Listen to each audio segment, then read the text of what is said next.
Pessoal, depois de assistirem a videoaula do capítulo 3, que complementou o conteúdo iniciado em sala, nós vamos resolver alguns exercícios juntos aqui. Espero realmente que vocês já tenham resolvido esse exercício e aqui nós façamos a correção. Qualquer dúvida que ficar sobre a correção, é só mandar uma mensagem no WhatsApp que o tio prontamente vai responder para vocês. Tudo bem? Nós já fizemos os exercícios até a página 54. Então agora a questão 4 da página 56. O jornalista e escritor Lima Barreto é um autor de uma das mais emblemáticas frases sobre a cidadania do país. O Brasil não tem povo, tem público. Interprete-a. Como que a gente pode interpretar, gente? Olha aqui. Quando a gente fala da proclamação da República, por exemplo, não, vamos pegar ainda mais um pouquinho para trás. Lá na nossa independência, a gente pega aquela imagem bonita de Dom Pedro I, né? Sobre o cavalo branco, ele empunhando nas suas mãos a espada, né? Independência ou morte, e aí mostra aquele povo todo lá atrás. Foi assim que aconteceu? Não, e eu falei uma frase para vocês que eu acho que vocês guardaram muito bem, que é: a independência do Brasil foi feita pela elite e para a elite. Trazendo para a proclamação da República, o povo em si, a grande massa, participou? Não. Dizia-se em povo, mas não trazia, então, nós não tivemos benefícios para o povo. Então, por que a gente fala que não tinha povo e sim público? Vou ler para vocês a resposta, e aí vocês dão uma olhadinha de vocês, vão corrigindo, e aí a gente pode discutir mais num momento posterior. Boa parte da população brasileira foi comumente excluída de participar dos momentos mais decisivos da construção do Estado Nacional. Na independência, teve uma participação limitada.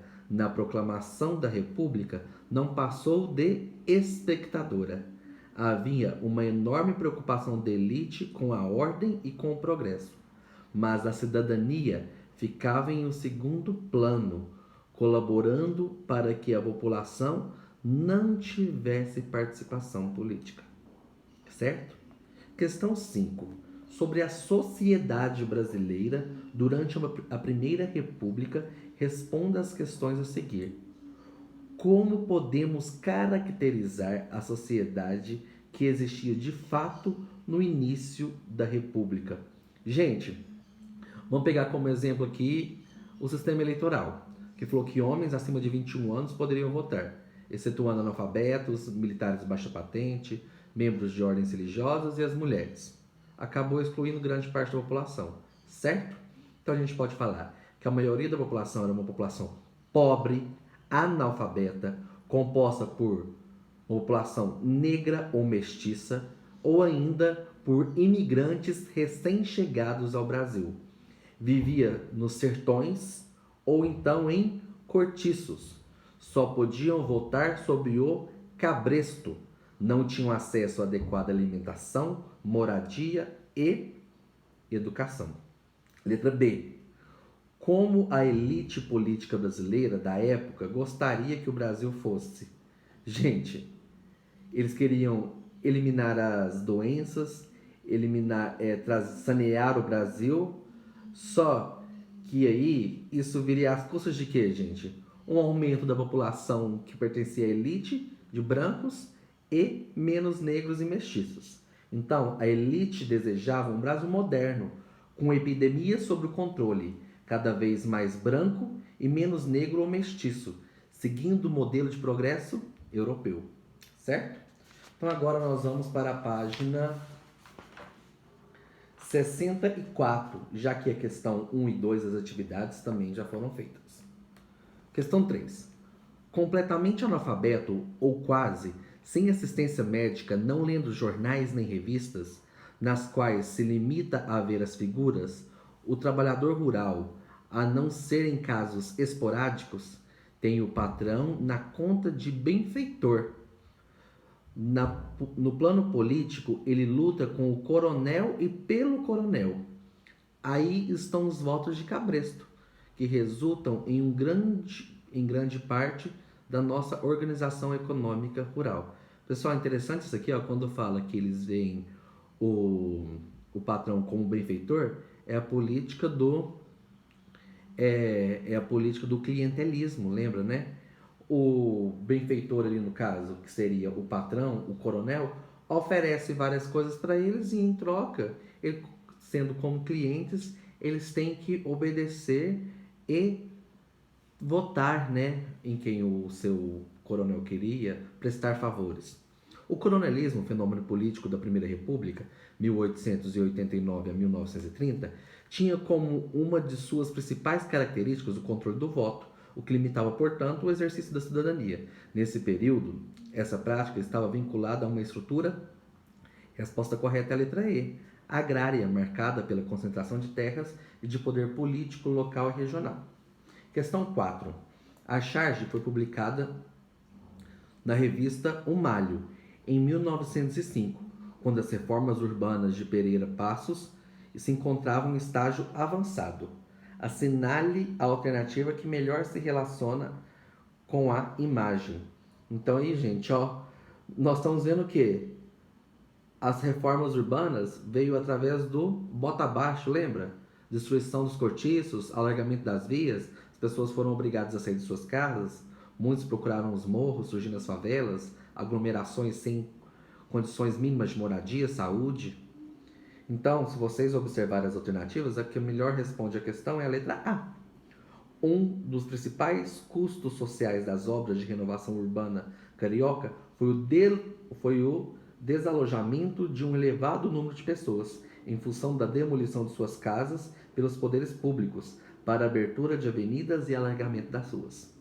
Pessoal, questão 5. Vamos lá, eu sei que vocês morrem de preguiça desse tipo de questão, mas é muito importante o mapa conceitual, o mapa mental, para a gente guardar o conteúdo, colocando as palavrinhas em sequências, os termos em sequências, para a gente ligar, né, aí os nossos conceitos.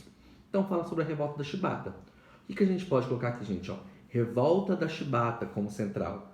Foi o quê? Foi um levante dos marinheiros e negros mestiços, liderado pelo marinheiro João Cândido, que era conhecido como Almirante Negro, contra os castigos, as más condições de trabalho impostas pela Marinha, certo? Super tranquilo. Questão 7. Analise a imagem e leia o fragmento a seguir. Protesto contra a perseguição que se está fazendo agente de Antônio Conselheiro. Não se lhe conhecem discursos. Disse que tem consigo milhares de fanáticos. Se na última batalha é certo haverem morrido 900 deles e o resto não se desapega de tal apóstolo, é que algum vínculo moral e fortíssimo os prende até a morte. Que vínculo é esse? Gente, então, Antônio Conselheiro, o líder do Arraial de Canudos, que provocou a Guerra de Canudos. Por quê, gente? Lembra, mais uma vez, unidos pela mesma condição social, por essa questão de estarem subordinados aos seus coronéis. Então, esses missionários que traziam para eles um direito mais de igualdade, inclusive por questões de tradições, como pessoas que morriam, principalmente bebês, devido às más condições de saúde, eram enterrados, eram feitos cemitérios para eles ali. Então eles se ligavam, né, a esses missionários. E um dos maiores que nós tivemos, o maior arraial, foi o Arraial de Canudos, que passou a trazer uma preocupação para os coronéis e para o governo central da época. Então, a figura de Antônio Conselheiro está associada à Guerra de Canudos. 4 expedições militares foram necessárias para destruir a comunidade de Belo Monte, na Bahia. Considerando o contexto das primeiras décadas republicanas, explique as críticas presentes na charge e no texto de Machado de Assis. Gente, olha, estão então aqui, ó, pela Bahia, o célebre conselheiro tem... Aqui tem que fazer e pode-se mesmo dizer que tem pintado o diabo.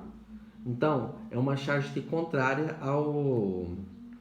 Né, falando então, contrária ao Antônio Conselheiro.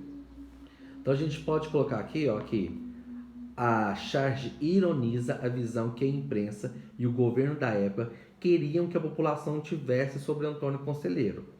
E ao mesmo tempo indica o trabalho que o governo estava tendo para convencer a população disto. Tem pintado o diabo, ou seja, tem sido resistente. Já o texto de Machado de Assis reforça a ideia de que ninguém conhecia ao certo o movimento liderado por Conselheiro, e os seus adjetivos usados na época só prejudicavam o conhecimento dos fatos reais. Letra B. O interesse do governo republicano em disseminar uma imagem negativa sobre a comunidade liderada por Antônio Conselheiro. Qual era o interesse? Gente, o interesse deles é que a existência de Canudos, o Arraial, não atendia aos interesses das elites, né? E aí a gente pode colocar aqui, a resistência dessa comunidade sertaneja apontava também a incapacidade da República de resolver os problemas sociais. Então, duas coisas. Incapacidade da República de resolver os problemas sociais e que o Arraial de Canudos não atendia os interesses dos proprietários rurais, né, dos coronéis. E para a gente finalizar os exercícios do capítulo 3, analise a imagem a seguir analise a imagem a seguir para a resolução da questão. Então, nós temos aqui, a capa da Revista Ilustrada, 1890, celebrando a Constituição Republicana. Que personagens podemos ver na ilustração? O que eles representam? Descreva. Gente, quem que tá aí com a maletinha escrito ditadura, com o chapéuzinho indo embora? Dom Pedro II, né? Então, vemos à frente Dom Pedro II, associado ao termo ditadura, escrito na mala que carrega, envelhecido e triste, indo embora, dando lugar a uma criança. Que criança seria essa, gente? O que estava nascendo? A República. Esta, por sua vez, a criança, está com a Constituição na mão e representa a chegada de novos tempos modernos de ordem e progresso, como grafado na bandeira que segura.